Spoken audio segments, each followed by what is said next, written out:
What's up, everyone? Matt Gajewski here, back again talking college basketball. It is officially April the 1st. Tuesday, we will be talking about the NIT and the Crown. Before we get started, I want to thank anyone who supported the channel and helped us get to 1,000 subscribers.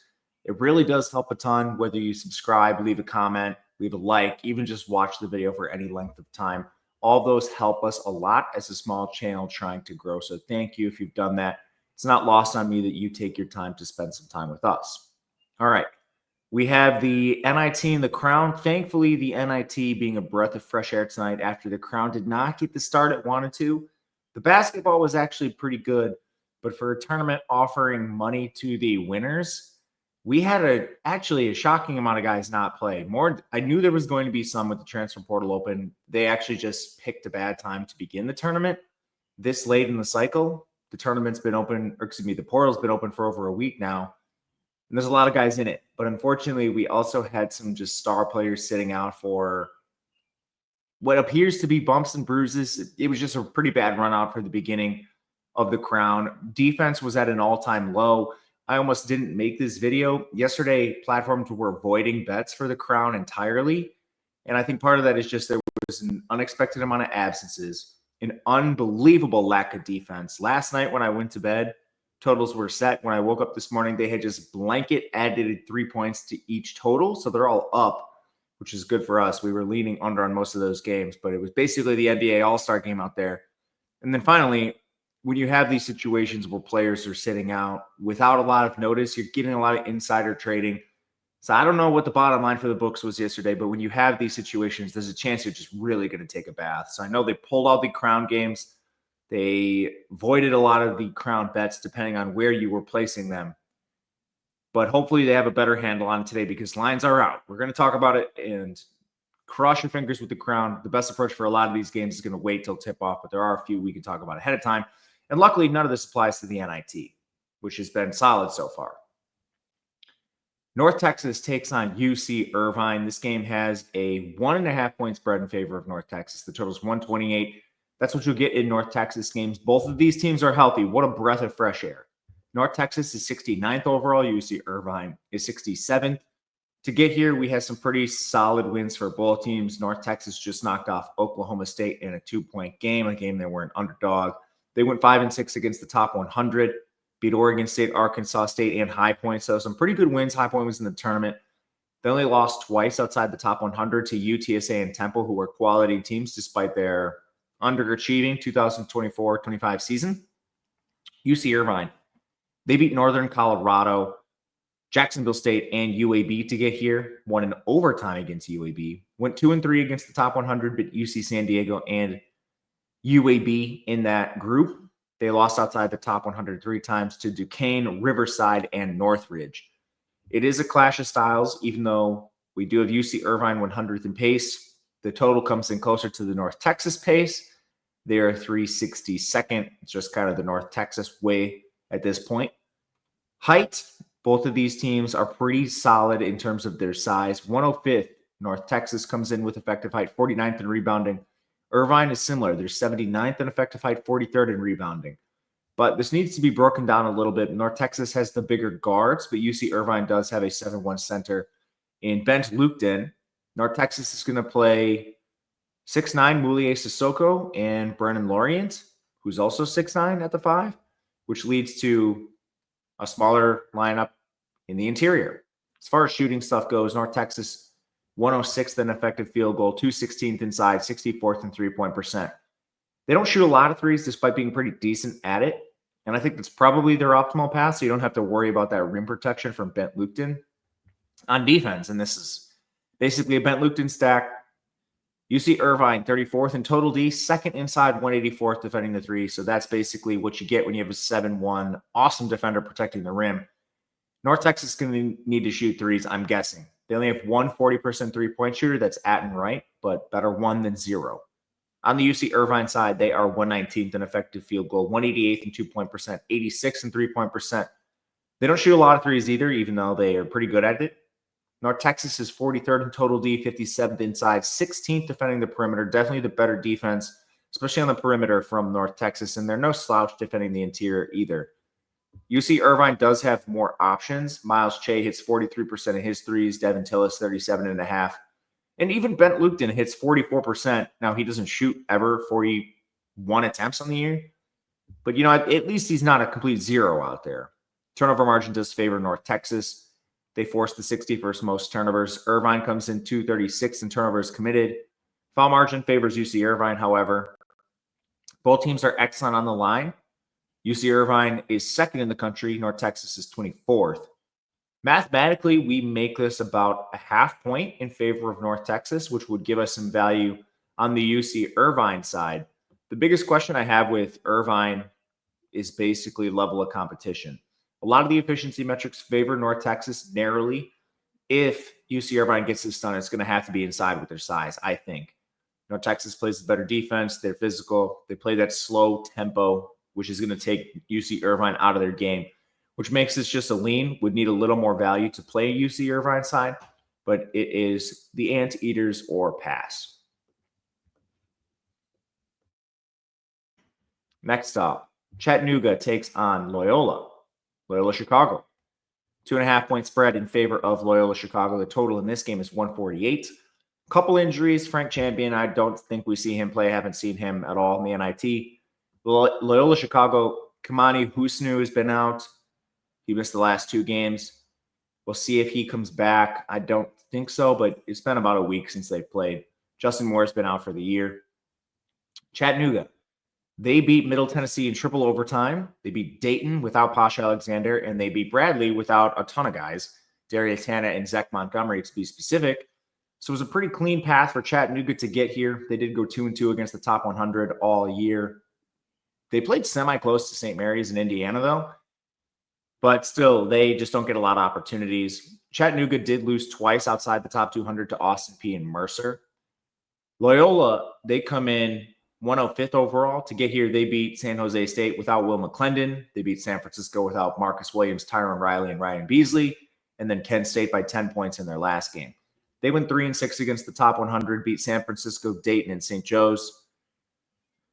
Don't have really any bad losses outside the top 200 like Chattanooga, but still not the best body of work for both teams. And I think we have the better game overall on the other side of the NIT. Anyway, this game should also be relatively slow. Chattanooga's 224th in tempo. Loyola's 206th. Height-wise, I do think there's some similarities, but probably a rebounding edge for Loyola. They're 175th in effective height, 107th in rebounding. Chattanooga's 178th in effective height, but 228th in rebounding. Shooting-wise, both of these teams are decent. Chattanooga is definitely better. They live a little dangerously, but still, this team is 12th in effective field goal percent, 9th in two-point percent, 47th in three-point percent. Hunter Huff shoots 42.5% from 3 on 277 attempts. Bash Wheeland is an elite shot creator. He does a lot of it at the rim. Those are your 2 scorers for Chattanooga. If you can stop them, you can beat this team. But Loyola is 82nd in total defense, 45th inside, 155th defending the perimeter. It's a decent, not good unit. Loyola themselves, 94th in effective field goal, 83rd in two-point percent, 164th in three-point percent. Their best shooter, Sheldon Edwards, about 38% from 3, but the rest of their team really lacks scoring ability. But fortunately for them, Chattanooga's 262nd in total defense, 167th inside, 269th on the perimeter. You're going to have openings against Chattanooga. Turnovers and fouls don't project to play a large role. Loyola does foul a little bit more. Free throw percentage, if Chattanooga gets to the line, could be a difference maker. It's 32 to 323 in terms of that ranking gap. But again, not expecting a ton of fouls in this game. We'll see how that plays out. Sometimes you just have refs that don't realize that, you need to swallow your whistle sometimes on these close plays so we actually get the best players in the game. But anyway, we make this closer to a flat-out -1 in favor of Loyola, which puts some value on Chattanooga plus the 2.5. Most of these I'm going to wait and see. Just make sure we have everyone actually playing in Discord. Do have one official bet, though. We'll get to it. But on that, we are projecting every side in total in Discord. We're also projecting every player prop, ones that are listed. That's points, rebounds, assists, steals, blocks, minutes. If you're interested, there's no long-term commitments. You could do $30 a month, $10 a week. The link is below in the description. If you've done that, thank you. It does help a lot. All right, let's get to the crown, the beautiful crown where we don't know who's playing. DePaul takes on Cincinnati. It's a 9.5-point spread, a 143 total. A lot of injuries and transfers. DePaul actually released a tweet. They have 8 scholarship players today. David Skogman transferred, J.J. Traynor transferred, Connor Enright's been out for a while and hit the portal, Jacob Meyer hit the portal. Cincinnati has a clean bill of health, just Connor Hickman, who's been out for a while. So you see this boosted about 3 points in favor of Cincinnati from where it normally would be. You see the total up about 3 or 4 points from where it normally would be, given yesterday's results. DePaul's 110th overall. They went 4-18 against the top 100. Best wins came against Georgetown and Providence. They beat Georgetown 3 times. They did lose outside the top 100 once. It was in conference to Seton Hall, who had a historically bad season. This team last played on March 13th, where they lost to Creighton in the Big East tournament, a game that went to double OT, crazy game. And Cincinnati, they went 10-15 against the top 100. Their top wins against BYU and Baylor, but they did lose to Oklahoma State at 96th. That was in the regular season finale. Last time we saw them play was in the Big 12 tournament where they got crushed by Iowa State. Looking at a slow pace in this game, but again, I'm not really talking about tempo anymore with the defense being non-existent. I'll just need to see some data points that suggest otherwise. But if you're interested, DePaul's 192nd, Cincinnati's 287th. Height-wise, DePaul is 184th and 203rd in rebounding. They lost a couple big guys in their front court. I mean, when you're talking about Skogman and Traynor, you're now just reducing the available bodies to play down there. So I think there's a chance that they come in even smaller than this effective height number, which is a problem because Cincinnati's 37th in effective height, and they are 150th in rebounding. Shooting-wise, DePaul's 90th in effective field goal, 89th in two-point percent, 131st in three-point percent. They also shoot a lot of threes, and they do have some players left that are good at shooting threes. Isaiah Rivera is a 41% shooter. Troy D'Amico is a 39% shooter. Cincinnati's defense is the strength of their team, 18th overall, 62nd inside, 129th defending the three. So you can't shoot over the top of them a little bit. On the other side, Cincinnati is 171st in effective field goal percent, 114th in two-point percent, 264th in three-point percent. Day Thomas tops the team at 37%, but their next best shooter, Simas Lukosius, all the way at 34%. So there's a pretty big drop off. DePaul does not play a lot of defense, 119th overall, 197th inside, 215th defending the perimeter. Cincinnati definitely outranks DePaul in terms of turnover margin, and it's vast. Turnovers committed, it's 57 to 227. Turnovers forced, it's 53 to 288. Fouls don't project to play a major role. I lean DePaul in this game because you have to basically put an injury adjustment for this team. Should really call it a transfer adjustment. But DePaul's been playing shorthanded for months. I'm not really sure that we should be giving extra value to this team, Cincinnati that is, because of these transfers. Like Skogman missed a large portion of the last month. J.J. Traynor is not a major factor in their rotation anyway, and Connor Enright's been out for a while as well. So it doesn't really make a lot of sense to me to have DePaul as a 9.5-point underdog when at full strength it should be closer to 6. So we're leaning that way. Again, I'm not playing a lot of the crown until we get injury news, but that's where we stand right now. Next up, Oregon State takes on UCF. 5.5-point spread in favor of UCF, a 160 total. This total got the smallest adjustment. I mean, it's just hard to adjust a total when you already have a team playing at the speed of light like UCF is. But a lot of transfers here, and mostly on the Oregon State side. Michael Rataj hit the portal. He already committed to a new school. Parsa Fala hit the portal. Nate King's hit the portal. DeJohn Craig, who's not a main player, and Matthew Marsh. I don't think he's in the portal. There's just rumors he's out. Anyway, that's 3 main contributors to the team in Rataj, Fala, and Kings. UCF had Jalen Sellers, Rokas Josias, Mikey Williams, and Keyshawn Hall hit the portal. That's 1 main transfer who's in the rotation. Mikey Williams kind of is too, so definitely less impactful on the UCF side. Only 1 starter and a few rotational guys there. Resume-wise, Oregon State comes in 83rd. UCF is 68th. Oregon State went 2-9 against the top 100. They beat UC Irvine and Gonzaga somehow in overtime. They also lost outside the top 100 3 times. Loyola Marymount, and then Portland and Pepperdine were outside the top 200. They last lost to Pepperdine in the West Coast Conference Tournament. That was on March 8th. UCF, they are 68th, went 9-16 against the top 100. Their best wins came against Texas A&M and Texas Tech. So they do have some high-end outcomes on this team that were solid. They never lost outside the top 100. Their worst defeats came to Oklahoma State and LSU. That LSU game was a 3 OT contest. The last time we saw UCF play, it was March 12th in the Big 12 tournament. They lost to Kansas in OT 98-94. This game is definitely a clash of styles. Oregon State is 342nd in pace. UCF is 12th. As you can see, pace is definitely favoring UCF, which I guess makes sense, considering what we've seen from the Crown. As far as stylistics, Oregon State is 75th in effective height, 34th in rebounding. UCF is 16th in effective height, 239th in rebounding. But man, I mean, all these losses, a lot of them are coming inside for Oregon State. Like Parsifal is 6'9", Michael Rataj is 6'9". Matthew Marsh doesn't play a lot, but he's 7'1", and he could be really useful in a game where everyone is out in your front court. So I think we need to chalk this up as probably a UCF advantage, even though the gap in rebounding is pretty wide. You just don't have as many guys inside for Oregon State. Shooting-wise, Oregon State is a good shooting team, 46th overall in effective field goal percent, inside the top 55 in 2-point and 3-point percent, but they just lost their top shooter. Nate Kings is a 44.4% shooter. You do have Josiah Lake left, who's at 39%, but man, you're going to have guys step up. UCF's defense is not fantastic. They're 111th, 233rd inside, 121st defending the three. So maybe you have some openings. Just lost a lot of guys. UCF is 255th in effective field goal, 273 inside, 186th from 3-point. They still have a lot of good players on offense. So I think this is a pretty stark advantage for UCF as well. Darius Johnson's a 41% 3-point shooter.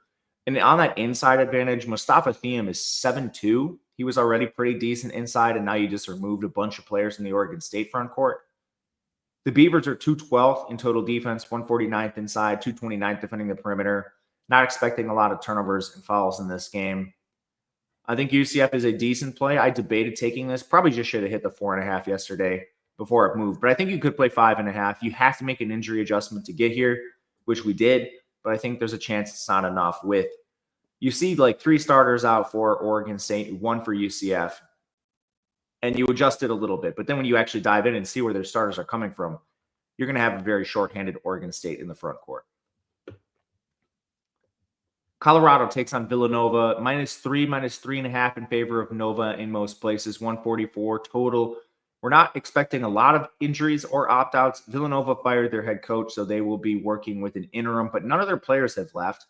And it's the last hurrah for a lot of these guys, especially Eric Dixon. On the Colorado side, Julian Hammond is reportedly out. He had a back injury he was playing through at the end of the season, and the Crown apparently is just not offering enough money for these guys to play through injury. Sebastian Rancic is also dealing with an injury. He's more questionable, though. But this projects to be one of the healthier games.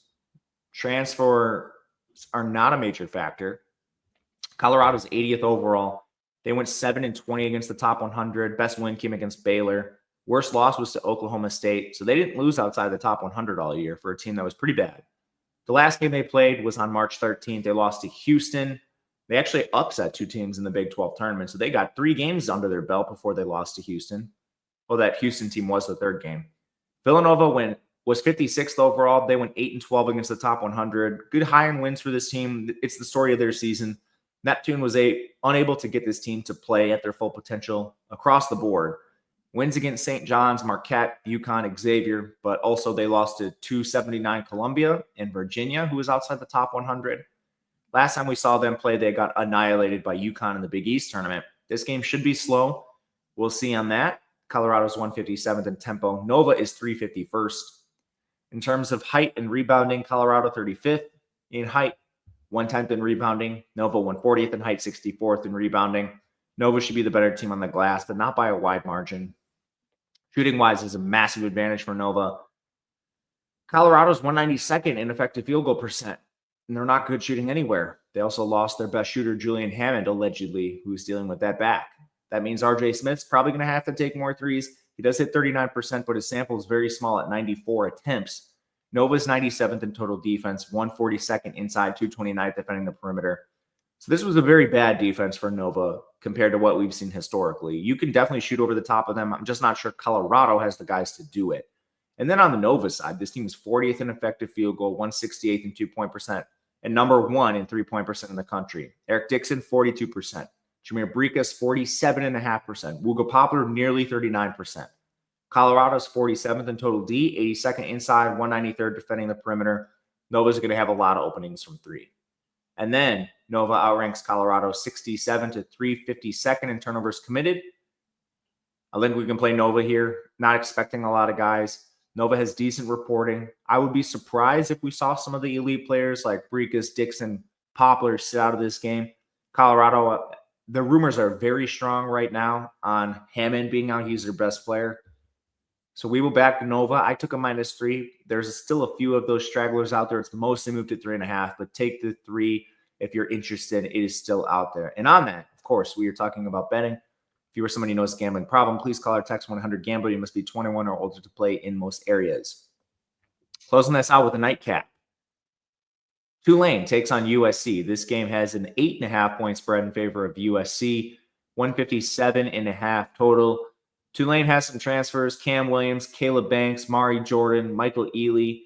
USC is at a clean bill of health. They just have the guys they've been dealing with all year, like Terrence Williams.